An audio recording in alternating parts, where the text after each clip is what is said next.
Siya nga pala, ang ating topic ngayon ay yung paano pag-apply ng flexiband dito sa wall. Sa flexiband, ito ay kailangan mo pang...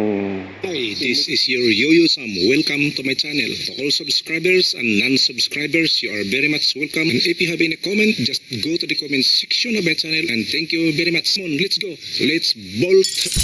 I-mix ng cement or any kind of cement brand o Portland or Puzolan, pwede siyang i-mix sa 4 na gallons ng flexiband ay pwede ka makapag-gamit ng mahigit kumulang kalahating sako ng simento o 25 kilos sa 4 sa 8. Ang naubos dito ay isang sakong simento, 50 kilos. Kaya yun ang aming batayan na kasi kung mababa siya, masyado siyang malabnaw, yung kalahati na in-apply namin ay katamtaman siya. At yung flexiband naman ay mainam yan sa waterproofing at para hindi magsipids yung mga tagas ng tubig. At ito na yung pag-apply ng flexiband. At ipakita ko sa inyo yung mga tao nag-apply ng flexiband. At ito sila nag-mix muna sa flexiband, nilagyan nila ng simento. Yung ginagamit namin dito ay buisin flexiband, acrylic 100% na aming ginagamit. Ang buisin na to ay hindi namin pinopromote. Wala tong kinalaman dito sa aking pag-content. Kung baga sa ito lang ang aming ginagamit dahil ito yung gusto ng may-ari. So halika kayo, samahan niyo ako at sa ating pag-documentation kung paano pag-apply ng flexiband in step by step. So come on, let's go. Let's get started.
Dua pa? Ha? Dua pa ni?